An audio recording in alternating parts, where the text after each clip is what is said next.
Dear students, ಈ class ಅಲ್ಲಿ ನಾವು ಭಾರತ ಸಂವಿಧಾನದ ಪ್ರಸ್ತಾವನೆ ಬಗ್ಗೆ ನೋಡ್ತಾ ಹೋಗೋಣ. ಭಾರತ ಸಂವಿಧಾನಕ್ಕೆ ಒಂದು ಪ್ರಸ್ತಾವನೆ ಇದೆ. ಪ್ರಪಂಚದ ಎಲ್ಲ ದೇಶಗಳ ಸಂವಿಧಾನಕ್ಕೂ ಇರೋ ರೀತಿ ನಮ್ಮ ದೇಶದ ಸಂವಿಧಾನಕ್ಕೂ ಪ್ರಸ್ತಾವನೆ ಇದೆ. ಏನು ಈ ಪ್ರಸ್ತಾವನೆ ಅಂದ್ರೆ, ನೀವು ಸಾಮಾನ್ಯವಾಗಿ ಪುಸ್ತಕ ಓಪನ್ ಮಾಡಿದ ತಕ್ಷಣ ಪ್ರತಿ ಪುಸ್ತಕದಲ್ಲಿ, ಫಾರ್ ಎಕ್ಸಾಂಪಲ್ ಒಂದು ಪುಸ್ತಕ ಓಪನ್ ಮಾಡಿದ ತಕ್ಷಣ ನಮ್ಮ ಮಾತು ಅಂತ ಬರುತ್ತೆ. ನಮ್ಮ ಮಾತು ಅಂತ ಅರ್ಥಾತ್ ಅಥವಾ ಮುನ್ನುಡಿ ಅಂತ ಇರುತ್ತೆ, ಅಥವಾ ಲೇಖಕರ ನುಡಿ ಅಂತ ಇರುತ್ತೆ. ಅದನ್ನ ಸಾಮಾನ್ಯವಾಗಿ ಓದುವ ಅಭಿರುಚಿ ಇರೋರು ಮೊದ್ಲು ಪುಸ್ತಕ ತಗೊಬೇಕಾದ್ರೆ ನೋಡೋದು ಅದನ್ನ ಲೇಖಕರ ನುಡಿ ಓದ್ಬಿಡ್ತಾರೆ, ಮುನ್ನುಡಿ ಓದ್ತಾರೆ. ಆ ಮುನ್ನುಡಿ ಇಡೀ ಪುಸ್ತಕದ ಒಂದು ಸಾರಾಂಶವನ್ನ ಕಟ್ಕೊಟ್ಟಿರುತ್ತೆ. ಅಂದ್ರೆ ಒಂದು 500-600 ಪೇಜ್ ಇರೋ ಒಂದು ಪುಸ್ತಕ ನೀವು ಓದ್ತಾ ಇದ್ದೀರಿ, ತಗೊಂತಾ ಇದ್ದೀರಿ ಅಂದ್ರೆ 600 ಪೇಜ್ ಅಲ್ಲಿ ಏನಿದೆ ಅನ್ನೋದು ಕೇವಲ ಆ 1 ಅಥವಾ 2 ಪೇಜ್ ಒಳಗಡೆ ಪ್ರಿಯಾಂಬಲ್ ಮುನ್ನುಡಿ ಒಳಗಡೆ ಹೇಳಿರ್ತಾರೆ. ಈ ಪುಸ್ತಕದ ಸಾರಾಂಶ ಏನು, ಒಂದು ನೊಂದ ಹೆಣ್ಣಿನ ಕತೆ, ಅಥವಾ ಒಬ್ಬ ತುಳಿತಕ್ಕೊಳಗಾದವನ ಕತೆ, ಒಬ್ಬ ತಳಮಟ್ಟದಿಂದ ಮೇಲಿನ ಹಂತಕ್ಕೆ ಸ್ವಯಂ ಪ್ರತಿಭೆಯಿಂದ ಮುಂದಕ್ಕೆ ಬಂದವನ ಕತೆ ಅಂತ ಇರುತ್ತೆ. ಅಲ್ಲಿಗೆ ಅದು 500 ಪೇಜ್ ಇರ್ಲಿ, 600 ಪೇಜ್ ಇರ್ಲಿ, 1000 ಪೇಜ್ ಇರ್ಲಿ, ನಮಗ್ ಬೇಕಾಗಿಲ್ಲ.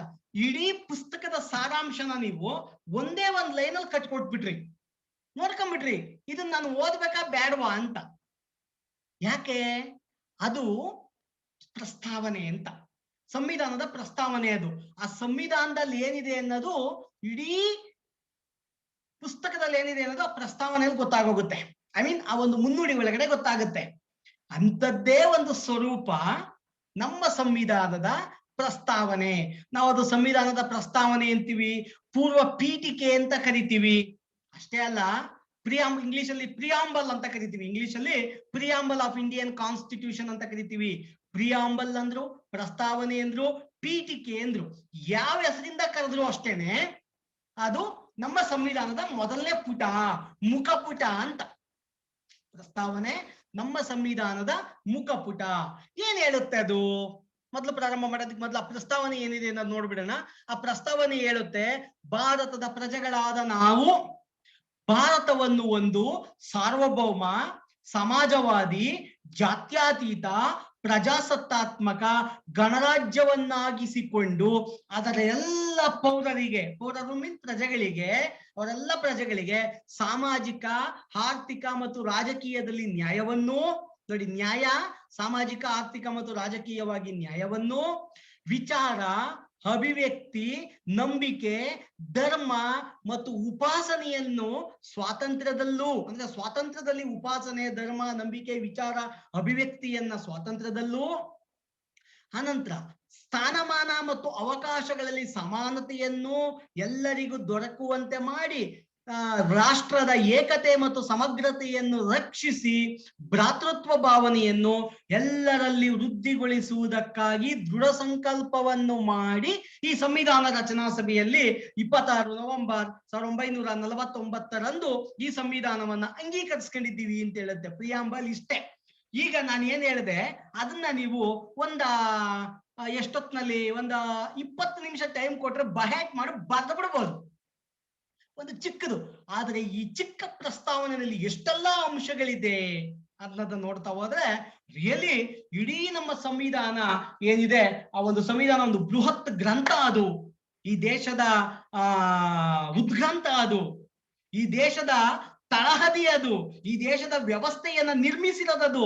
ಇವತ್ತೇನು ಕಾಲರೆತ್ತಿ ಈ ದೇಶದ ಪ್ರಜೆಗಳೆಲ್ಲರೂ ನಮ್ಮಿಷ್ಟ ಅಂತ ಬದುಕ್ತಿದೀವಲ್ಲ, ಅದಕ್ಕೆ ಅವಕಾಶ ಮಾಡಿಕೊಟ್ಟಿರೋದು ನಮ್ಮ ಸಂವಿಧಾನ. ಈ ದೇಶದ ಸಮಸ್ತ ಸಮಗ್ರ ಪ್ರಜೆಗಳ ಆಸೆ ಆಕಾಂಕ್ಷೆಗಳ ಕೈಗನ್ನಡಿ ನಮ್ಮ ಸಂವಿಧಾನ. ಅಂದ್ರೆ ಸಾರ್, ಈ ದೇಶದಲ್ಲಿರೋ 140 ಕೋಟಿ, 150 ಕೋಟಿ ಇನ್ ಕಡೆ, ಯಾಕೆಂದ್ರೆ ಸೆನ್ಸಸ್ ನಾವೀಗ ಹೇಳ್ತಾ ಇರೋದು 1911 ಸೆನ್ಸಸ್ 130 ಕೋಟಿ ಅಂತ ಇಲ್ಲ. ಈ 2021ನೇ ಸೆನ್ಸಸ್ ಆಗೋಗ್ಬೇಕಿತ್ತು, ಈ ಕೋವಿಡ್ ಬಂದಿರೋದ್ರಿಂದ ಆಗಿಲ್ಲ. ಈಗ ಅದನ್ನ 150 ಕೋಟಿಗೆ ಇಟ್ಕೊಂಡಿದ್ರೆ ಬೇಕಾದ್ರೆ ನಂತೀವಿ ಇನ್ನೊಂದು ವರ್ಷದಲ್ಲಿ ಸೆನ್ಸಸ್ ರಿಪೋರ್ಟ್ ಬರುತ್ತೆ, ಅವಾಗ ಹೇಳಿ 100% 150 ಕೋಟಿ ಆಗೋಗಿರುತ್ತೆ ಭಾರತದ ಜನಸಂಖ್ಯೆ. 150 ಕೋಟಿ ಜನಸಂಖ್ಯೆಗಳ ಈ ಜನರ ಆಸೆ ಆಶೋತ್ತರಗಳನ್ನ ರಕ್ಷಿಸುತ್ತ ನಮ್ದು ಒಂದೇ ಒಂದು ಸಂವಿಧಾನ. ಎಸ್, ಆ ಸಂವಿಧಾನ ಈ ನಮ್ಮ ದೇಶದ 150 ಕೋಟಿ ಜನಗಳ ಆಸೆ ಆಶೋತ್ತರಗಳನ್ನು ರಕ್ಷಿಸುತ್ತೆ. ಯಾವಾಗ ನಾವು ಆ ಸಂವಿಧಾನವನ್ನ ಅರ್ಥಕೊಂಡಾಗ, ನಾವು ಆ ಸಂವಿಧಾನವನ್ನ ಅರ್ಥ ಮಾಡ್ಕೊಂಡಾಗ, ನಾವು ಆ ಸಂವಿಧಾನದ ಮೌಲ್ಯಗಳನ್ನ ಪಾಲಿಸಿದಾಗ ಎಲ್ಲರನ್ನ ಕಾಪಾಡುತ್ತೆ ಈ ನಮ್ಮ ಸಂವಿಧಾನ. ಅಂತ ಸಂವಿಧಾನದ ಮುಖಪುಟ ಮುನ್ನುಡಿ ನಮ್ಮ ಪ್ರಸ್ತಾವನೆ ಭಾರತದ ಪ್ರಜೆಗಳಾದ ನಾವು ಅಂತಲೇ ಶುರುವಾಗುತ್ತೆ. ಮುಂದೆ ಅದನ್ನ ಅದ್ರಲ್ಲಿ ಏನಿದೆ ಅದರ ಸಾರಾಂಶ ಏನು ಅನ್ನೋದ್ರ ಬಗ್ಗೆ ನೋಡ್ತಾ ಹೋಗೋಣ. ಹಾಗಾದ್ರೆ ಏನಿದು ಈ ಸಂವಿಧಾನ ಏನ್ ಹೇಳುತ್ತೆ ಈ ಪ್ರಿಯಾಂಬಲ್ ಅಲ್ಲಿ ಅಂದ್ರೆ, ನೋಡಿ ಇದು ನಮ್ಮ ದೇಶದ ಸ್ಟೇಟ್ ಬಗ್ಗೆ, ಈ ರಾಜ್ಯದ ಸ್ವರೂಪದ ಬಗ್ಗೆ, ಈ ರಾಜ್ಯದ ಪ್ರಜೆಗಳೆಲ್ಲರನ್ನ ಒಳಗೊಂಡಿದೆ ಅಂತ ಹೇಳುತ್ತೆ. We the people of India. ಸಂವಿಧಾನ ಪ್ರಸ್ತಾವನೆಯ ಮೊದಲನೇ ಪದ ಇಂಗ್ಲಿಷ್ ಅಲ್ಲಿ we the people of India, ಕನ್ನಡದಲ್ಲಿ ಭಾರತದ ಪ್ರಜೆಗಳಾದ ನಾವು ಅಂತೀವಲ್ಲ, ಅದರ ಅರ್ಥ ಎಲ್ಲ ಪ್ರಜೆಗಳನ್ನ ಒಳಗೊಂಡಿದ್ದು. ಯಾವಾಗ 1946ರಿಂದ 50ರಲ್ಲಿ ಸಂವಿಧಾನ ಬರೆದ್ರಲ್ಲ, ಆಗ ಮಾತ್ರ ಅಲ್ಲ, ಆಗ ಇದ್ದ ಎಲ್ಲ ಅದರಲ್ಲಿ ಇದ್ದವ್ರು ಎಷ್ಟ್ರಿ 299 ಜನ ಸೇರ್ಕೊಂಡು ಬರ್ದಿದ್ದ ಸಂವಿಧಾನ. ಆ ಸಂವಿಧಾನದ ರಚನಾ ಸಭೆಯಲ್ಲಿ ಇದ್ದ ಸದಸ್ಯರ ಸಂಖ್ಯೆ 299. ಅದ್ರಲ್ಲಿ ಆಕ್ಟಿವ್ ಆಗಿ ಪಾರ್ಟಿಸಿಪೇಟ್ ಮಾಡಿದ್ದವರು ಒಂದು 284 ಜನ ಅಷ್ಟೇ, ಯಾಕೆಂದ್ರೆ ಸೈನ್ ಹಾಕಿರೋರು ಅಷ್ಟೇ ಜನ, ಬಿಡಿ ಅದು. ಅಷ್ಟು ಜನ ಅವತ್ತಿಗಿದ್ದು 33 ಕೋಟಿ ಜನಸಂಖ್ಯೆ ದೇಶದಲ್ಲಿ. 33 ಕೋಟಿ ಜನಸಂಖ್ಯೆ ಬಿಡ್ಲಿಲ್ಲ ಅವರು. ನಾವೇ ಬರಿತಾ ಇರೋದೇ 299 ಜನ, ನಮಗ್ ಮಾತ್ರ ಅನ್ಕೊಳ್ಳಿಲ್ಲ, ಎಲ್ಲರನ್ನ ಒಳಗೊಂಡಂತೆ ಭಾರತದ ಪ್ರಜೆಗಳಾದ ನಾವು. ಅವತ್ತು ಆಗ್ತಾನೆ ಹುಟ್ಟಿರೋ ಒಂದು ಮಗು ಇರ್ಬೋದು, ಆಗ್ತಾನೆ ಸಾಯ್ತಾ ಇರೋ ಒಂದು 150 ವರ್ಷ ಆಗಿರೋ ಮುದುಕ ಆಗಿರ್ಬೋದು, ಎಲ್ಲರನ್ನ ಒಳಗೊಂಡಿದ್ದು. ಇವತ್ತಿಗೆ ನೋಡಿ ಭಾರತೀಯ ಪ್ರಜೆಗಳಾದ ನಾವು ಅಂದ್ರೆ ಇವತ್ತು ಹುಟ್ಟುತ್ತಾ ಇರೋ ಮಗುನೂ ಹೌದು, ನಾವೆಲ್ಲರನ್ನ ಒಳಗೊಂಡಿದ್ದು. ನೋಡಿ ಎಷ್ಟು ವಿಶಾಲವಾದ ಪರಿಕಲ್ಪನೆ ಇದೆ ಭಾರತದ ಪ್ರಜೆಗಳಾದ ನಾವು ಅಂದ್ರೆ. ನಮಗೆ ನಾವೇ ಸಂವಿಧಾನವನ್ನ ರಚನೆ ಮಾಡ್ಕೊಂಡಿದ್ದೀವಿ ಅಂತ ಅರ್ಥ ಬರೋ ರೀತಿಯೇ ಇದೆ. ನಮಗ್ ನಾವೇ ರಚನೆ ಮಾಡ್ಕೊಂಡಿದ್ದೀವಿ. ಹಾಗಾದ್ರೆ ಯಾರ 299 ಜನ ಡಾಕ್ಟರ್ ಬಿ ಆರ್ ಅಂಬೇಡ್ಕರ್ ಸೇರಿ ರಚನೆ ಮಾಡಿದ್ದಲ್ವಾ ಅಂತ ಕೇಳ್ಬೋದು. ಹೌದು, ರಚನೆ ಮಾಡಿದವ್ರು ಅವರೇ. ಆದ್ರೆ ಇದು ನಮ್ಮದು, ನಾವೇ ಒಪ್ಕೊಂಡಿದ್ದೀವಿ, ನಾವೇ ರಚನೆ ಮಾಡ್ಕೊಂಡಿದ್ದೀವಿ ಅಂತ ಅರ್ಥ ಬರೋ ಅಂತ ಪದ ಭಾರತದ ಪ್ರಜೆಗಳಾದ ನಾವು ಭಾರತವನ್ನು ಒಂದು ಅಂತ. ಮುಂದಕ್ಕೆ ಅದು ಬರುತ್ತೆ, ಪದಗಳ ಎಕ್ಸ್ಪ್ಲೇನ್ ಮಾಡ್ತೀನಿ. ಇಲ್ಲಿ ಸಾರ್ವಭೌಮ ಅಂದ್ರೆ ಏನು, ಸಮಾಜವಾದಿ ಅಂದ್ರೆ ಏನು, ಜಾತ್ಯತೀತ ಅಂದ್ರೆ ಏನು, ಪ್ರಜಾಸತ್ತಾತ್ಮಕ ಅಂದ್ರೆ ಏನು, ಗಣರಾಜ್ಯ ಅಂದ್ರೆ ಏನು, ನ್ಯಾಯ, ಸ್ವತಂತ್ರ, ಸಮಾನತೆ ಮತ್ತು ಏಕತೆಯನ್ನು ಎಲ್ಲಿ ನಾವು ಪ್ರತಿಷ್ಠಾಪನೆ ಮಾಡ್ಕೊಂಡಿದೀವಿ ಅನ್ನೋದನ್ನ ನೋಡ್ತಾ ಹೋಗೋಣ. ಆನಂತರ ನೋಡಿ 2ನೇ point, nature of the state. ರಾಜ್ಯದ ಸ್ವರೂಪ ಅಂದ್ರೆ ಏನಿಲ್ಲ, ರಾಜ್ಯದ ಸ್ವರೂಪವನ್ನೇ ನಿರ್ಧಾರ ಮಾಡುತ್ತೆ ಈ ಪ್ರಿಯಾಂಬಲ್. ಹೇಗೆ ಪ್ರಿಯಾಂಬಲ್ ನಿರ್ಧಾರ ಮಾಡುತ್ತೆ? ಭಾರತ ಒಂದು ಸಾವರಿನ್. ಸಾವರಿನ್ ಅಂದ್ರೆ ಸಾರ್ವಭೌಮ ಅಂತ. ಸಾರ್ವಭೌಮ ಅಂದ್ರೆ ಪ್ರಶ್ನಾತೀತ, ನಾನೇ ಇದರ ಯಾರ ಅಧೀನದಲ್ಲೂ ಇಲ್ಲ, ಸ್ವತಂತ್ರವಾದ್ದು ಅಂತ. ಸಾವರಿನ್ ಪರಮಾಧಿಕಾರ ಪಡೆದ ದೇಶ ಅಂತ. ಸೋಷಿಯಲಿಸ್ಟ್ ಸಮಾಜವಾದಿ, ತುಳಿತಕ್ಕೊಳಗಾದವರಿಗೆ, ವಂಚನೆಗೊಳಗಾದವರಿಗೂ ನಾವು ನ್ಯಾಯ ಕೊಡ್ತೀವಿ ಅಂತ. ಐ ಮೀನ್ ರಾಜ್ಯ ಎಲ್ಲವನ್ನ ಮಾಡುತ್ತೆ ಅಂತ. ಸುಖಿ ರಾಜ್ಯ ಅಲ್ವಾ, ರಾಜ್ಯ ಎಲ್ಲವನ್ನು ಮಾಡುತ್ತೆ. ಸಮಾಜವಾದಿ, ಸೆಕ್ಯುಲರ್, ಸೆಕ್ಯುಲರ್ ಜಾತ್ಯತೀತ. ಸೆಕ್ಯುಲರ್ ಮೀನ್ಸ್ ಜಾತ್ಯತೀತ. ಈ ದೇಶ ಒಂದು ಜಾತ್ಯತೀತ. ಮುಂದೆ ಅದು ಎಕ್ಸ್ಪ್ಲೈನ್ ಮಾಡ್ತೀನಿ. ರಿಪಬ್ಲಿಕ್, ಪ್ರಜಾಪ್ರಭುತ್ವ ಎಲ್ಲಿರುತ್ತೋ ಅಲ್ಲಿ ರಿಪಬ್ಲಿಕ್ ಬರ್ಬೋದು ಮುಂದೆ. ಫಾರ್ ಎಕ್ಸಾಂಪಲ್ ಇಂಗ್ಲೆಂಡ್ ಪ್ರಜಾಪ್ರಭುತ್ವ ದೇಶ, ಬಟ್ ಇಂಗ್ಲೆಂಡ್ ರಿಪಬ್ಲಿಕ್ ಅಲ್ಲ. ಯಾಕೆ ಅಂದ್ರೆ ಚುನಾಯಿತ ರಾಷ್ಟ್ರ ಪ್ರಮುಖನನ್ನ ಹೊಂದಿದ್ದರೆ ಮಾತ್ರ ಅದು ರಿಪಬ್ಲಿಕ್, ಚುನಾಯಿತ ರಾಷ್ಟ್ರ ಪ್ರಮುಖ. ಇಂಗ್ಲೆಂಡ್ ಅಲ್ಲಿ ಯಾನೋವರನ್ನ ಒಂದು ಫ್ಯಾಮಿಲಿನಲ್ಲಿ ಹುಟ್ಟಿದ ಮೊದಲನೇ ಮಗ ಅಥವಾ ಮೊದಲನೇ ಮಗಳಿಗೆ ಇಂಗ್ಲೆಂಡಿನ ರಾಣಿಯ ಮುಕುಟ ಸೀಮಿತವಾದ್ದು, ಎಲ್ಲರಿಗೂ ಸಿಕ್ಕಲ್ಲ ಮುಕುಟ. ಇಂಗ್ಲೆಂಡಿನ ರಾಜ ರಾಣಿ ಯಾರು ಆಗಕ್ಕಾಗಲ್ಲ. ನಮ್ಮ ದೇಶದ ಪ್ರಧಾನಿ ರಾಷ್ಟ್ರಪತಿ ಇಲ್ಲಿದ ಈ ಕ್ಲಾಸಲ್ಲಿ ಇರೋ ನೀವು ಯಾರು ಬೇಕಾದ್ರೂ ಆಗ್ಬೋದು, ಅಷ್ಟು ಮುಕ್ತವಾದ್ದು. ಅಂತ ಚುನಾವಣೆ ಮೂಲಕ ಯಾರಿಗ್ ಬೇಕಾದ್ರೂ ಆಯ್ಕೆ ಆಗ್ಲಿಕ್ಕೆ ಅವಕಾಶ ಇರೋದನ್ನ ಗಣತಂತ್ರ ಅಂತ ಕರಿತೀವಿ. ಗಣತಂತ್ರ ಅಂದ್ರೆ ಚುನಾಯಿತ ರಾಷ್ಟ್ರ ಪ್ರಮುಖನನ್ನ ಹೊಂದಿರುವುದು. ಇದೆಯಲ್ವಾ ನಮ್ಮಲ್ಲಿ? ಅದೇ ತಾನೇ ಇರೋದು ರಿಪಬ್ಲಿಕ್ ಕಂಟ್ರಿ ಭಾರತ. ಚುನಾಯಿತ ರಾಷ್ಟ್ರ ಪ್ರಮುಖ ಇದೆಯಲ್ಲ ನಮ್ಮಲ್ಲಿ ರಾಷ್ಟ್ರಪತಿ. ಇದರ ಆಧಾರದ ಮೇಲೆ ರಾಜ್ಯದ ಸ್ವರೂಪವನ್ನು ನಿರ್ಧಾರ ಮಾಡುತ್ತೆ. ನಂತರ ಆಬ್ಜೆಕ್ಟಿವ್ಸ್ ಆಫ್ ದಿ ಕಾನ್ಸ್ಟಿಟ್ಯೂಷನ್ ಅಂದ್ರೆ ಈ ಸಂವಿಧಾನದ ಉದ್ದೇಶ ಏನು? ನ್ಯಾಯ, ಸ್ವಾತಂತ್ರ್ಯ, ಸಮಾನತೆ ಮತ್ತು ಏಕತೆ ಮತ್ತು ಭ್ರಾತೃತ್ವ. ನೋಡಿ ಈ ಸಂವಿಧಾನ ನಮ್ಮೆಲ್ಲರಿಗೂ ಇದ್ರ ಉದ್ದೇಶ ನ್ಯಾಯವನ್ನ, ಸ್ವಾತಂತ್ರ್ಯವನ್ನ, ಸಮಾನತೆಯನ್ನ ಮತ್ತು ಏಕತೆ ಮತ್ತು ಭ್ರಾತೃತ್ವವನ್ನ ಕೊಡುವುದು ಈ ಸಂವಿಧಾನದ ಉದ್ದೇಶ. ನೋಡಿ ಆಬ್ಜೆಕ್ಟಿವ್ಸ್ ಹೇಳಿದೆ ನಮ್ಮ ಸಂವಿಧಾನದಲ್ಲಿ ಏನಿದೆ ಅನ್ನೋದನ್ನ ಅದ್ರ ಆಬ್ಜೆಕ್ಟಿವ್ಸ್ ಹೇಳ್ತಾ ಇದೆ. ಈ ಒಂದು ಸಂವಿಧಾನವನ್ನ ನಾವು 1949 ನವೆಂಬರ್ 26 ಅಡಾಪ್ಟ್ ಮಾಡ್ಕೊಂಡು 1946 ಜನವರಿ 26 ಈ ಸಂವಿಧಾನವನ್ನ ನಾವು ಜಾರಿಗೆ ತಂದುಕೊಂಡು ಅನ್ನೋದ್ರ ಬಗ್ಗೆ ನಿಮ್ಗೆಲ್ಲ ಗೊತ್ತೇ ಇದೆ. ಅದನ್ನ ಮುಂದಿನ ಹಿಂದೆ ಇರೋದ್ರ ಬಗ್ಗೆ ಸಾಕಷ್ಟು ಅದ್ರ ಬಗ್ಗೆ ನೋಡಿದ್ದೀವಿ. ಈಗ ಇದರಲ್ಲಿರ ಮೊದಲು ಇನ್ನೊಂದು ಪಾಯಿಂಟ್ ನೋಡೋಣ. ಹಾಗಾದ್ರೆ ಈ ಸಂವಿಧಾನದ ಪ್ರಸ್ತಾವನೆ ಸಂವಿಧಾನದ ಭಾಗವೇ? ಈ ಸಂವಿಧಾನದ ಪ್ರಸ್ತಾವನೆ ಈ ಒಂದು ಸಂವಿಧಾನದ ಭಾಗವೇ ಅಂತ ನೋಡಕ್ ಹೋದಾಗ ಈ ಒಂದು ಸಂವಿಧಾನದ ಭಾಗ, ಈಗ ನಾವು ಅದನ್ನ ಸಂವಿಧಾನದ ಒಂದು ಭಾಗ, ಅವಿಭಾಜ್ಯ ಅಂಗ ಅಂತ ಕರಿತೀವಿ. 1 ಮಿನಿಟ್. ಸಂವಿಧಾನದ ಅವಿಭಾಜ್ಯ ಅಂಗ ಅಂತ ಕರಿತೀವಿ. ಆದ್ರೆ ಸಂವಿಧಾನ ಜಾರಿಗೆ ಬಂದಾಗ ಅದು ಸಂವಿಧಾನದ ಭಾಗ ಅಲ್ಲ ಅಂತ ಹೇಳುತ್ತೆ. ಒಂದು Berubari versus government of India case ಬರುತ್ತೆ. ಬಿರುಬನಿ ಅಂತ ಒಂದು ಕೇಸ್ ಸುಪ್ರೀಂ ಕೋರ್ಟ್ ಅಲ್ಲಿ ಬರುತ್ತೆ ಕೇಸು. ಆ ಕೇಸಲ್ಲಿ ಹೇಳ್ತದೆ ಸುಪ್ರೀಂ ಕೋರ್ಟ್ ಇಲ್ಲೆಲ್ಲ ಪ್ರಿಯಾಂಬಲ್ ಭಾರತ ಸಂವಿಧಾನದ ಭಾಗ ಅಲ್ವೇ ಅಲ್ಲ ಅಂತ ಹೇಳುತ್ತೆ. ಆನಂತರ 1976ರ Kesavananda Bharati versus government of Kerala, Kesavananda Bharati ಮತ್ತು ಕೇರಳ ಸರ್ಕಾರದ ಒಂದು ಕೇಸ್ ಬರುತ್ತೆ. ಆ ಕೇಸಲ್ಲಿ ಸುಪ್ರೀಂ ಕೋರ್ಟ್ ಹೇಳುತ್ತೆ ಇಲ್ಲ, ಈ ಒಂದು ಪ್ರಸ್ತಾವನೆ ಸಂವಿಧಾನದ ಅವಿಭಾಜ್ಯ ಅಂಗ ಅಂತ ಕೇಳುತ್ತೆ. ಈಗ ನಾವ್ ಹೇಳ್ಬೋದು ಪ್ರಸ್ತಾವನೆ ಭಾರತ ಸಂವಿಧಾನದ ಒಂದು ಅವಿಭಾಜ್ಯ ಅಂಗ. ಮೊದಲು ಅದು ಭಾರತ ಸಂವಿಧಾನದ ಅವಿಭಾಜ್ಯ ಅಂಗ ಅಂತ ಕರ್ಸ್ಕೊಂಡಿರ್ಲಿಲ್ಲ. ಅದನ್ನ ಸುಪ್ರೀಂ ಕೋರ್ಟೇ ಹೇಳಿತ್ತು ಇದು ಸಂವಿಧಾನದ ಒಂದು ಭಾಗ ಅಲ್ಲ ಅಂತ. ಓಕೆ, ಈಗ ನಾವು ನೋಡ್ತಾ ಇರೋದು ಪ್ರಸ್ತಾವನೆ ಸಂವಿಧಾನದ ಒಂದು ಭಾಗವನ್ನಾಗಿ ನೋಡ್ತೀವಿ. ಈ ಪ್ರಸ್ತಾವನೆ ಇಡೀ ಸಂವಿಧಾನದ ಒಂದು ಮುಖಪುಟವಾಗಿ ನಾವು ಪರಿಗಣಿಸ್ತೀವಿ, ನೋಡ್ತಾ ಇದ್ದೀವಿ ಅಂತ ನೋಡಬಹುದು. ಓಕೆ, ಇದರಲ್ಲಿ ಕೆಲವು ಕೀವರ್ಡ್ಸ್ ಇದೆ, ನೀವು ನೋಡಬಹುದು. Sovereign, socialist, secular, democratic, republic, justice, liberty, equality and paternity. ಇವನ್ನ ಪದಗಳನ್ನ ನಾವು ನೋಡಬಹುದು. ಏನು ಸಾವರಿನ್ ಅಂದ್ರೆ? ಹಿಂದೆ ಸಾಕಷ್ಟು ಬಾರಿ ನಿಮ್ಗೆ ಇದ್ರ ಬಗ್ಗೆ ಮಾತಾಡಿದೀನಿ. ಸಾವರಿನ್ ಅಂದ್ರೆ ಸಾರ್ವಭೌಮ, ಯಾರ ಅಧೀನಕ್ಕೂ ಒಳಪಡದ, ಸ್ವತಂತ್ರವಾಗಿ ನಮ್ಮನ್ನ ನಾವು ಆಳ್ವಿಕೆ ಮಾಡ್ಕೊಂತ ಇದ್ದೀವಿ ಅಂದ್ರೆ ಸಾರ್ವಭೌಮತೆ ಅಂತ. ಭಾರತ ಒಂದು ಸಾರ್ವಭೌಮ ದೇಶ. ಹಾಗಾದ್ರೆ ಯಾರ ಅಧೀನಕ್ಕೂ ಒಳಪಡಲ್ವ ಸರ್ ಭಾರತ ಅಂದ್ರೆ? ಇಲ್ಲ, ಭಾರತ ಒಂದು ಇವತ್ತು ಸರ್ವತಂತ್ರ ಸ್ವತಂತ್ರ ದೇಶ. ಅದನ್ನೇ ಹೇಳುತ್ತೆ ಸಾರ್ವಭೌಮ. ಭಾರತ ಒಂದು ಸಾರ್ವಭೌಮ ದೇಶ ಅಂತ. ನೆಕ್ಸ್ಟ್, ಸ್ವತಂತ್ರ ಬರೋದಕ್ಕಿಂತ ಮೊದಲು ಭಾರತ ಒಂದು ಸಾರ್ವಭೌಮ ದೇಶ ಆಗಿಲ್ಲ, ಯಾಕಂದ್ರೆ ಬ್ರಿಟಿಷರ ಅಧೀನದಲ್ಲಿತ್ತು. ಟಿಬೇಟ್ ಇವತ್ತೊಂದು ಒಂದು ದೇಶ ಇದೆಯಲ್ಲ ಹಿಮಾಲಯದ ತಪ್ಪಲಲ್ಲಿ, ನೇಪಾಳ, ಟಿಬೇಟ್ ಒಂದು ಸ್ವತಂತ್ರ ದೇಶ ಅಲ್ಲ ಇವತ್ತು. ಯಾಕೆಂದ್ರೆ ಚೈನಾದ ನಿಯಂತ್ರಣದಲ್ಲಿದೆ. ಅದನ್ನ ಇವತ್ತು ಸಾರ್ವಭೌಮ ಅಂತ ಕರೀಲಿಕ್ಕೆ ಆಗೋದಿಲ್ಲ. ನೋಡಿ ಸಾರ್ವಭೌಮತೆ ಎಷ್ಟು ಮುಖ್ಯ ಅಂತ. ಸ್ವಾತಂತ್ರ್ಯದ ರುಚಿ ಸ್ವಾತಂತ್ರ್ಯ ಇಲ್ದವ್ರಿಗೆ ಗೊತ್ತು. ಸ್ವಾತಂತ್ರ್ಯ ಇಲ್ಲದ ಸ್ಥಿತಿ ಅಲ್ಲ ಸಾರ್ವಭೌಮ ಅಂದ್ರೆ. ಸಂಪೂರ್ಣ ಸ್ವಾತಂತ್ರ್ಯವಾಗಿದ್ರೆ ಅದನ್ನ ಸಾರ್ವಭೌಮ ಅಂತ ಕರೀಬಹುದು. ಓಕೆ, ನೆಕ್ಸ್ಟ್ ಸೋಷಿಯಲಿಸ್ಟ್, ಸಮಾಜವಾದಿ. ಸಮಾಜವಾದಿ ಅಂದ್ರೆ ರಾಜ್ಯ ತನ್ನ ಪ್ರಜೆಗಳ ಮೂಲಭೂತ ಅವಶ್ಯಕತೆಗಳನ್ನ, ಅವರ ಅನಿವಾರ್ಯತೆಗಳನ್ನ ಪೂರೈಸುವ ಬದ್ಧತೆನ ತೋರಿಸುತ್ತೆ. ರಾಜ್ಯ ತನ್ನೆಲ್ಲ ಪ್ರಜೆಗಳ ಅವಶ್ಯಕತೆಗಳನ್ನ ಪೂರೈಸ್ಲಿಕ್ಕೆ ತಾನೇ ಹೊಣೆಗಾರಿಕೆನ ವಹಿಸ್ಕೊಳ್ಳುತ್ತೆ. ಅಂದ್ರೆ ಹಂಚಿಕೆಯನ್ನ, ಉತ್ಪಾದನೆಯನ್ನ, ವಿತರಣೆಯನ್ನ ರಾಜ್ಯವೇ ನೋಡ್ಕೋಣ ಅಂತ ಸ್ಥಿತಿ ಸಮಾಜವಾದಿ ಪರಿಕಲ್ಪನೆ. ಈಗ PDS ಇದೆಯಲ್ಲ, ಪಬ್ಲಿಕ್ ಡಿಸ್ಟ್ರಿಬ್ಯೂಷನ್ ಸಿಸ್ಟಮ್, ಅದೇ ration, that is called socialist concept. ಅದೇ ಸೋಷಿಯಲಿಸ್ಟ್ ಕಾನ್ಸೆಪ್ಟ್.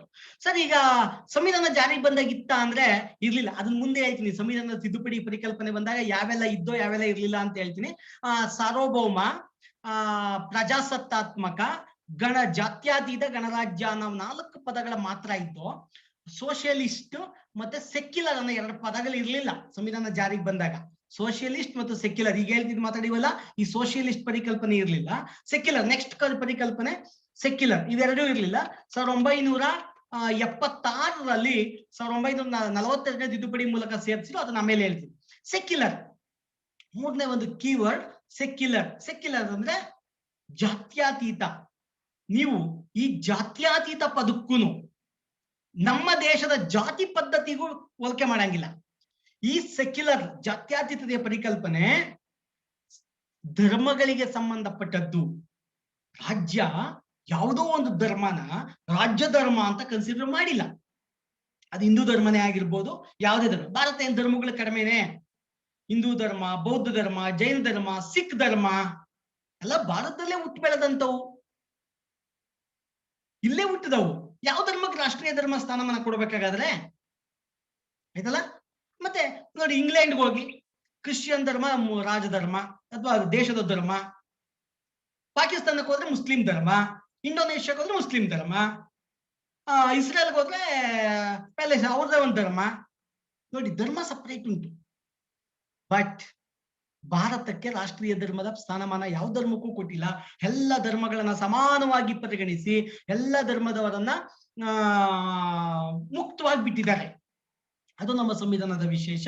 ಅದನ್ನ ಸಂವಿಧಾನದ 25ರಿಂದ 28ನೇ ವಿಧಿ ಒಳಗಡೆ ಮುಂದೆ ನೋಡ್ತೀವಿ. ಮೂಲಭೂತ ಹಕ್ಕುಗಳ ಪರಿಕಲ್ಪನೆ ಬಂದಾಗ 25, 26, 27, 28 ವಿಧಿಗಳು ಏನ್ ಹೇಳುತ್ತೆ, ಅದರಲ್ಲಿ ಜಾತ್ಯತೀತ ಪರಿಕಲ್ಪನೆ ಏನಿದೆ ಅನ್ನೋದನ್ನ ಮುಂದಿನ ಕ್ಲಾಸ್ಗಳಲ್ಲಿ ನೋಡ್ತಾ ಹೋಗೋಣ.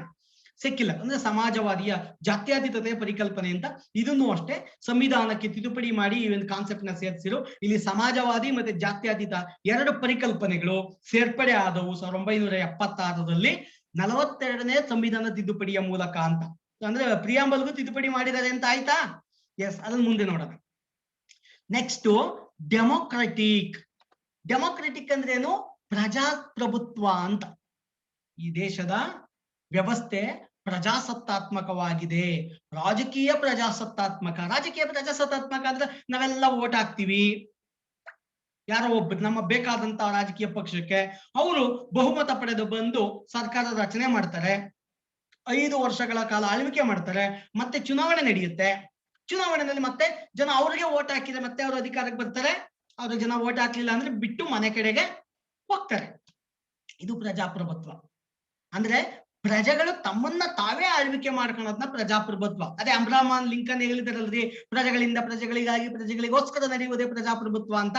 ಅದನ್ನೇ ನಾವು ಬಹಳ ಸರಳವಾಗಿ ಹೇಳ್ತಾರೆ, ನಮ್ಮನ್ನ ನಾವು ಆಳ್ವಿಕೆ ಮಾಡ್ತಾ ಇದೀವಿ. ರಾಜಪ್ರಭುತ್ವ ಅಂದ್ರೆ ಅವ್ನು ಯಾರೋ ಒಬ್ಬ ರಾಜ ಇದ್ದಂತೆ, ಅವನಾದ್ಮೇಲೆ ಅವನ ಮಗ ಆದ್ಮೇಲೆ ಅವನ ಮಗ ಆಳ್ವಿಕೆ ಮಾಡ್ತಿದ್ದ. ಅವ್ನು ಹೇಳಿದಂಗೆ ಕೇಳಬೇಕು, ನಾವ್ ಯಾರೋ ಅವನ ಮುಂದೆ ಮಾತಾಡೋಷ್ಟೇ ಇಲ್ಲ.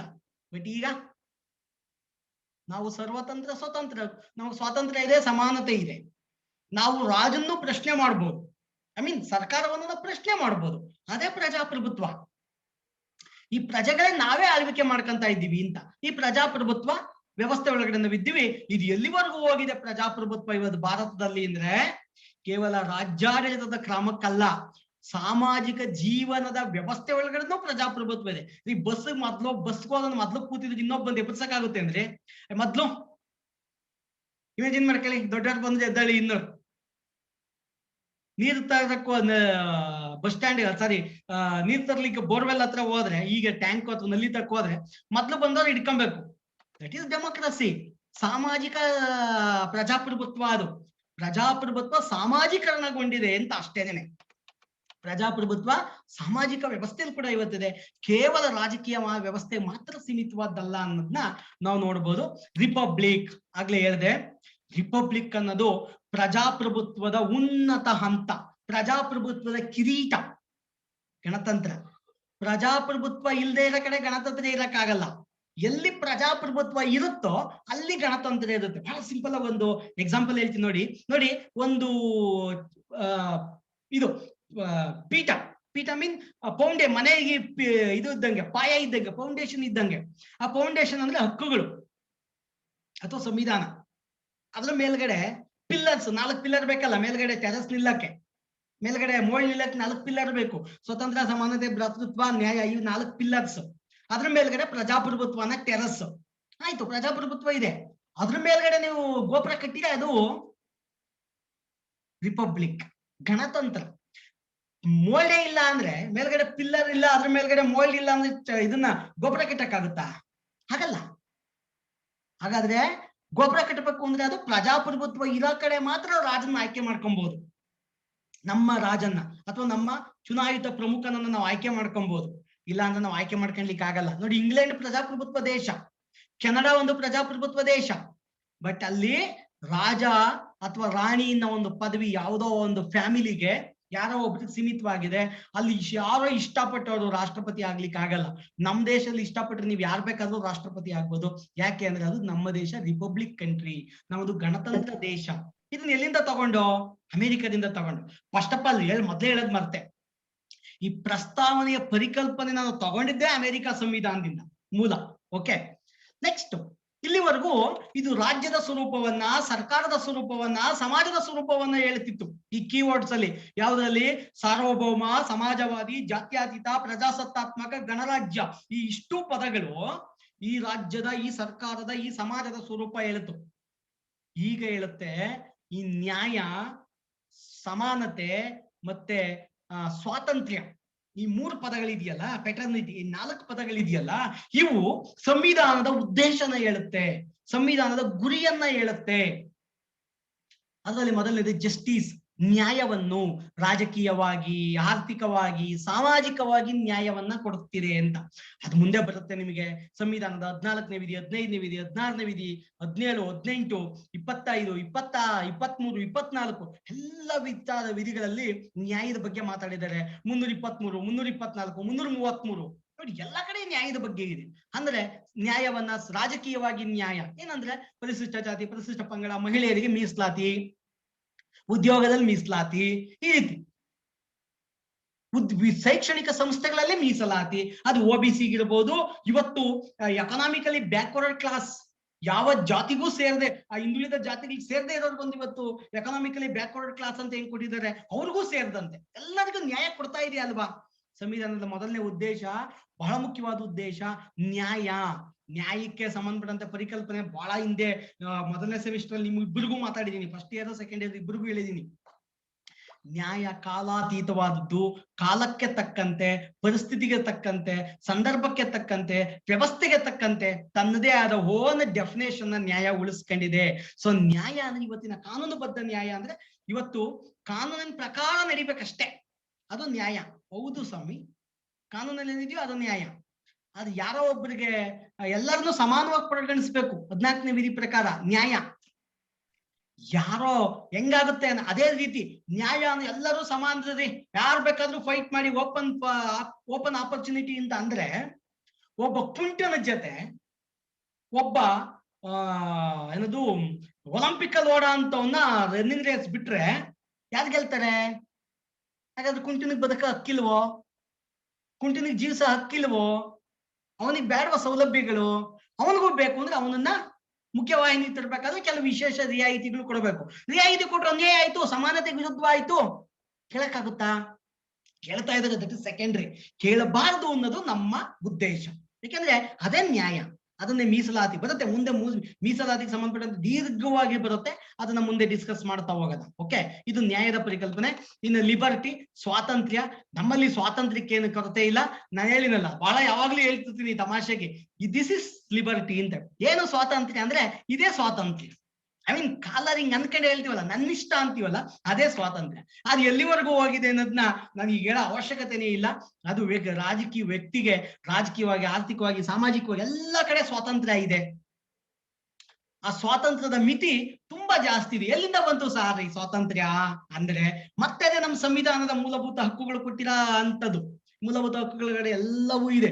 ಈ ಜಗತ್ತಿನ ಮಾನವ ಹಕ್ಕುಗಳ ಘೋಷಣೆ ಇದೆಯಲ್ಲ, 1948ರ ಮಾನವ ಹಕ್ಕುಗಳ ಘೋಷಣೆ, ಆ ಮಾನವ ಹಕ್ಕುಗಳ ಘೋಷಣೆಯಲ್ಲಿ ಏನಿದೆಯೋ ಎಲ್ಲಾ ಕಡೆ ಎಲ್ಲವೂ ನಮ್ಮ ಸಂವಿಧಾನದಲ್ಲಿ ಇದೆ ನೋಡಿ. ಆ ಘೋಷಣೆ ಆಗಿದ್ದು 48. ನಮ್ಮ ರಾಷ್ಟ್ರ ಕಾಲದಲ್ಲಿ ಮೂಲಭೂತ ಹಕ್ಕುಗಳ ಸ್ವರೂಪನ ನಿರ್ಧಾರ ಮಾಡಿ ಆಗೋಗಿತ್ತು. ಓಕೆ, ಅದನ್ನ ಮುಂದೆ ಮೂಲಭೂತ ಹಕ್ಕುಗಳು ಬಂದಾಗ ಇನ್ ಡೀಟೇಲ್ ನೋಡ್ತಾ ಹೋಗೋಣ. ಈಕ್ವಾಲಿಟಿ, ಸಮಾನತೆ ನಮ್ಮ ಸಂವಿಧಾನದಲ್ಲಿ ಸಾಕಷ್ಟು ಕಡೆ ಬರುತ್ತೆ. 14, 15, 16, 17, 18ನೇ ವಿಧಿಲಿ ಸಮಾನತೆ ಬಗ್ಗೆ ಡೀಟೇಲ್ ಆಗಿ ಹೇಳುತ್ತೆ. ಆನಂತರ ಸಂವಿಧಾನದ 326ನೇ ವಿಧಿ ಪ್ರಕಾರ ಎಲ್ಲರೂ ಸಮಾನವಾಗಿ ಮತದಾನದ ಹಕ್ಕಿಗೆ ಅವಕಾಶ ಮಾಡಿಕೊಟ್ಟಿದೆ. 325ರಲ್ಲಿ ಹೇಳುತ್ತೆ. 339ನೇ ವಿಧಿಲಿ ಹೇಳುತ್ತೆ. ಎಲ್ಲವೂ ನನಗೆ ಸಪ್ರೇಟ್ ಆಗಿ ಪಾಠ ಮಾಡೋ ಅಂತ ವಿಚಾರಗಳು ಯಾವುದು ಇದೆಲ್ಲ, ಆಚೆ ಯಾವುದು ಇಲ್ಲ. ಮೂಲಭೂತ ಹಕ್ಕುಗಳು ಅಂತ ಬಂದಾಗ 14, 15, 16, 17 ಹೇಳ್ತೀನಿ. ಇನ್ನು ನಮ್ಮ ಚುನಾವಣಾ ಆಯೋಗ ಅಂತ ಬಂದಾಗ ಇಲ್ಲಿ 325, 326 ಬಗ್ಗೆ ನೋಡ್ತೀವಿ. ರಾಜ್ಯ ನಿರ್ದೇಶಕ ತತ್ವಗಳ ಬಗ್ಗೆ ಬಂದಾಗ 39ನೇ ವಿಧಿ ನೋಡ್ತೀವಿ. ಒಟ್ಟಾರೆ ವ್ಯಕ್ತಿಗಳಿಗೆ ಸಮಾನತೆ ಹಕ್ಕಿರೋದನ್ನ ನಾವಿಲ್ಲಿ ನೋಡ್ಬೋದು. ನಂತರ ಪೆಟರ್ನಿಟಿ, ಭ್ರಾತೃತ್ವ. ಏನು ಭ್ರಾತೃತ್ವ ಅಂದ್ರೆ? ಅಣ್ಣ ತಮ್ಮಂದಿರು ಅಂತ. ಈ ದೇಶದ ಸಮಸ್ತ ಪ್ರಜೆಗಳು ಈ ದೇಶದ ಅವಕಾಶಗಳನ್ನ, ಈ ಸಂವಿಧಾನದಲ್ಲಿ ಕೊಟ್ಟಿರುವ ಅವಕಾಶಗಳನ್ನ, ಹಕ್ಕುಗಳನ್ನ ಬಳಸಿಕೊಳ್ಳುವಲ್ಲಿ ಎಲ್ಲರೂ ಸಹೋದರರಿದ್ದಂತೆ. ಸಿಂಪಲ್ ಆಗಿ ನಿಮ್ಮ ತಂದೆ ಅಥವಾ ತಾತನ ಆಸ್ತಿನ ನಿಮ್ಮ ಅಪ್ಪ ಅಥವಾ ಅವರ ಚಿಕ್ಕಪ್ಪ ಅಥವಾ XYZ ಅವ್ರ ಮಕ್ಳಿದಾರಲ್ಲ, ಎಲ್ಲರೂ ಸಮಾನವಾಗಿ ಹಂಚ್ಕೊಂಡಿದಾರಲ್ವಾ? ಆಸ್ತಿ ಮಾತ್ರ ಅಲ್ಲ, ಜವಾಬ್ದಾರಿಗಳನ್ನ, ಸಾಲವನ್ನು ಹಂಚ್ಕೊಂಡಿದ್ದಾರೆ, ಸಮಾನವಾಗಿ ಹಂಚ್ಕೊಂಡಿದ್ದಾರೆ, ಹೌದಲ್ಲ? ಅದೇ ರೀತಿ ಈ ದೇಶದ ಹಕ್ಕುಗಳನ್ನ, ಈ ದೇಶದ ಸೌಲಭ್ಯಗಳನ್ನ ಹಂಚಿಕೊಳ್ಳುವಲ್ಲಿ ಎಲ್ಲರೂ ಸಮಾನರು ಅಂತ ಹೇಳುತ್ತೆ ಅದೇ ಪೆಟರ್ನಿಟಿ. ಈ ಪೆಟರ್ನಿಟಿ ಕೂಡ ಇದು ಒಂದು ಪದ, 3 ಪದಗಳನ್ನ ಸೇರ್ಪಡೆ ಮಾಡಿರು ಅಂತ ಹೇಳಿನಲ್ಲ. ಒಂದು ಜಾತ್ಯತೀತತೆ, ಸಮಾಜವಾದಿ ಮತ್ತೆ ಫೆಟರ್ನಿಟಿ. 3 ಪದಗಳನ್ನ ಇನ್ನು 10 ನಿಮಿಷ ಇರೋದು, ಮತ್ತೆ ರೀಜಾಯಿನ್ ಆಗ್ಲಿಕ್ಕೆ ಅವಕಾಶ ಕೊಡ್ತೀನಿ, ಅವಾಗ ಡಿಸ್ಕಸ್ ಮಾಡೋಣ. ಓಕೆ, ಈಗ ನಾನು ಸಿಲೆಬಸ್ ಮುಗಿಸ್ತಾ ಇದ್ದೀನಿ, ಯಾಕೆಂದ್ರೆ ರೆಕಾರ್ಡ್ ಆಗ್ತಾ ಇದೆ. ಪೆಟರ್ನಿಟಿ ಅಂದ್ರೆ ಭ್ರಾತೃತ್ವ ಭಾವನೆಗೆ ಅವಕಾಶ ಮಾಡಿಕೊಟ್ಟಿದೆ ಸಂವಿಧಾನದ 42ನೇ ತಿದ್ದುಪಡಿನಲ್ಲಿ. ಜಸ್ಟ್ ಆಮೇಲೆ ಮಾತಾಡ್ತೀನಿ ಸಂವಿಧಾನ 42ನೇ ತಿದ್ದುಪಡಿ. ಇದಿಷ್ಟು ನಮ್ಮ ಪ್ರಸ್ತಾವನೆ. ಈ ಪ್ರಸ್ತಾವನೆಯನ್ನ ಸಂವಿಧಾನ ರಚನಾ ಸಭೆನಲ್ಲೇ ಡಿಸ್ಕಸ್ ಮಾಡಿದ್ರು. ಅಮೆರಿಕ ಸಂವಿಧಾನದಿಂದ ಇದರ ಒಂದು ಸ್ವರೂಪವನ್ನ ತಗೊಂಡ್ರು. ಇದನ್ನ ಈ ಸಂವಿಧಾನದ ಆಭರಣ ಅಂತ ಕರೆದ್ರು, ಈ ಸಂವಿಧಾನದ ಆತ್ಮ ಅಂತ ಕರೆದ್ರು. ಒಬ್ಬೊಬ್ರು ಒಂದೊಂದೇ ಹೆಸರಲ್ಲಿ ಈ ಸಂವಿಧಾನವನ್ನ ಅಂದ್ರೆ ಪ್ರಸ್ತಾವನೆಯನ್ನ ಕರೆದಿರೋದು ನೋಡ್ಬೋದು. ನಾನು ಆಗ್ಲೇ ಹೇಳಿದೆ, ಬಿರುಬನಿ ಕೇಸ್ ಇದನ್ನ ಸಂವಿಧಾನದ ಭಾಗ ಅಲ್ಲ ಅಂತ ಹೇಳುತ್ತೆ 1960ರ ಬಿರುಬನಿ ವರ್ಸಸ್ ಯೂನಿಯನ್ ಆಫ್ ಇಂಡಿಯಾ ಕೇಸಲ್ಲಿ. ನಂತರ 1973ರ ಕೇಶವಾನಂದ ಭಾರತಿ ಕೇಸ್ ಹೇಳುತ್ತೆ ಇಲ್ಲ ಸಂವಿಧಾನದ ಅವಿಭಾಜ್ಯ ಅಂಗ ಅಂತ ಹೇಳುತ್ತೆ. ಅಲ್ಲಿಗೆ 1976ರಲ್ಲಿ ತಿದ್ದುಪಡಿ ಆಗಿತ್ತು. ನೋಡಿ, ಇದುವರೆಗೂ ಸಂವಿಧಾನದ ಪ್ರಸ್ತಾವನೆಗೆ ಒಂದೇ ಬಾರಿ ತಿದ್ದುಪಡಿ ಆಗಿರೋದು, ಅದು 42ನೇ ತಿದ್ದುಪಡಿ. ಮುಂದೆ ಸಂವಿಧಾನ ತಿದ್ದುಪಡಿ ಅಂತ ಬಂದಾಗ ಎಲ್ಲಾ ತಿದ್ದುಪಡಿಗಳು ಹೇಳ್ತಾ 42ನೇದು ಬಹಳ ಮುಖ್ಯವಾದ ತಿದ್ದುಪಡಿ. ಇಡೀ ಸಂವಿಧಾನದ ಸ್ವರೂಪವನ್ನೇ ಬದಲಾಯಿಸಿ ತಿದ್ದುಪಡಿ 42ನೇ ತಿದ್ದುಪಡಿ. ಅದನ್ನು ಮುಂದೆ ಅದರ ಬಗ್ಗೆ ಪಾಠ ಮಾಡ್ತೀನಿ. 42ನೇ ತಿದ್ದುಪಡಿಯಲ್ಲಿ ಪ್ರಿಯಾಂಬಲ್ ತಿದ್ದುಪಡಿ ಮಾಡಿದ್ರು. ಅಲ್ಲಿ 3 ಪದಗಳನ್ನ ಸೇರ್ಪಡೆ ಮಾಡಿದ್ರು. ಒಂದು ಜಾತ್ಯತೀತ, ಇನ್ನೊಂದು ಸಮಾಜವಾದಿ, ಇನ್ನೊಂದು ಫೆಟರ್ನಿಟಿ ಅನ್ನೋ ಒಂದು 3 ಪದಗಳನ್ನ ಸೇರಿಸಿ ಸಂವಿಧಾನನ ತಿದ್ದುಪಡಿ ಮಾಡಿರೋದು ನೋಡ್ಬೋದು. ಈವರೆಗೆ ನಮ್ಮ ಸಂವಿಧಾನ ಕೇವಲ 1 ಬಾರಿ ಮಾತ್ರ ತಿದ್ದುಪಡಿ ಆಗಿರೋದು ನೋಡ್ಬೋದು. ಇಲ್ಲಿ ಸಾಕಷ್ಟು ಬಾರಿ ಕ್ವಶನ್ ಹೆಂಗ್ ಕೇಳ್ತಾನೆ ಅಂದ್ರೆ, UPSC, IAS, UPSC ಯಾವುದೇ ಎಕ್ಸಾಮ್ ಅಲ್ಲಿ ಕೇಳಕ್ ಹೋದಾಗ ನಾನು ಆಗ್ಲೇ ನೋಡಿರಲ್ಲ, ಸಂವಿಧಾನದ ಗುರಿ ಆಬ್ಜೆಕ್ಟಿವ್ಸ್ ಹೇಳುತ್ತೆ ಅಂತ. ಆಬ್ಜೆಕ್ಟಿವ್ಸ್ ಹೇಳುವಾಗ ಎಷ್ಟು ಚೆನ್ನಾಗಿ ಹೇಳಿದ್ರೆ, ಮೊದಲೇನು ನ್ಯಾಯ, ಆಮೇಲೆ ಸ್ವಾತಂತ್ರ್ಯ, ಆಮೇಲೆ ಸಮಾನತೆ. ಸಂವಿಧಾನದಲ್ಲಿ ಇವು ಆರ್ಡರ್ ಕೇಳ್ತಾನೆ, ಬೈ ಆರ್ಡರ್, ಇದನ್ನ ಯಾವ್ದು ಕ್ರಮವಾಗಿ ಹೇಳಿ ಅಂತ ಅವ್ನು ಕೊಟ್ಟಿರ್ತಾನೆ. ಒಂದ್ ಕಡೆ ನ್ಯಾಯ, ಸ್ವಾತಂತ್ರ್ಯ, ಸಮಾನತೆ ಅಂತ ಕೊಟ್ಟಿರ್ತದೆ. ಇನ್ನೊಂದ್ ಕಡೆ ನ್ಯಾಯ, ಸ್ವಾತಂತ್ರ್ಯ, ನ್ಯಾಯ, ಸಮಾನತೆ ಅಂತ ಕೊಟ್ಟು ನೋಡಿ ಆರ್ಡರ್ ಆಗಿ ನೋಡ್ಕೊಬೇಕಾಗುತ್ತೆ. ಆಮೇಲೆ ಇಲ್ಲಿ ಸಂವಿಧಾನದ ತಿದ್ದುಪಡಿ ಯಾವಾಗ ಆಗಿದೆ ಅಂತ ಕೇಳ್ತಾನೆ. ಸಂವಿಧಾನದ ಯಾವ ಪದಗಳನ್ನ ತಿದ್ದುಪಡಿ ಮಾಡಿ ಸೇರ್ಸಿರು ಅಂತ ಕೇಳ್ತಾನೆ. ಎಷ್ಟು ಪದಗಳನ್ನ ಸೇರ್ಪಡೆ ಮಾಡಿರು ಅಂತ ಕೇಳ್ತಾನೆ ಪ್ರಸ್ತಾವನೆಯಲ್ಲಿ. ಇದನ್ನ ಪ್ರಸ್ತಾವನೆ ಯಾವ ದೇಶದಿಂದ ತಗೊಂಡ್ರು ಅಂತ ಕೇಳ್ತಾನೆ. ಯಾವ ಕೇಸು ಸಂವಿಧಾನದ ಪ್ರಸ್ತಾವನೆ ಸಂವಿಧಾನದ ಅವಿಭಾಜ್ಯ ಅಂಗ ಅಲ್ಲ ಅಂತ ಹೇಳಿತ್ತು ಅಂತ ಕೇಳ್ತಾನೆ. ಯಾವ ಕೇಸು ಸಂವಿಧಾನದ ಅವಿಭಾಜ್ಯ ಅಂಗ ಅಂತ ಹೇಳಿತು ಒಂದು ಪ್ರಸ್ತಾವನೆಯನ್ನ ಕೇಳ್ತಾ ಹೋಗ್ತಾನೆ. ಬಹಳ ಮುಖ್ಯವಾದ್ದು, ಈ ಪ್ರಸ್ತಾವನೆಯನ್ನ 1946 ಡಿಸೆಂಬರ್ 13ರಲ್ಲಿ ಆಬ್ಜೆಕ್ಟಿವ್ ರೆಸಲ್ಯೂಷನ್ ಏನು ಮಂಡಿಸ್ತಾರೆ, ಆಗ ನೆಹರೂರವರು ಆಬ್ಜೆಕ್ಟಿವ್ ರೆಸಲ್ಯೂಷನ್ ಮಂಡಿಸಿದಾಗ ಇದನ್ನ ಮಂಡಿಸಿರೋದು ನೋಡ್ಬೋದು. ಭಾರತಕ್ಕೆ ಒಂದು ಪ್ರಸ್ತಾವನೆ ಬೇಕು ಅಂತ. ಇಲ್ಲಿಗೆ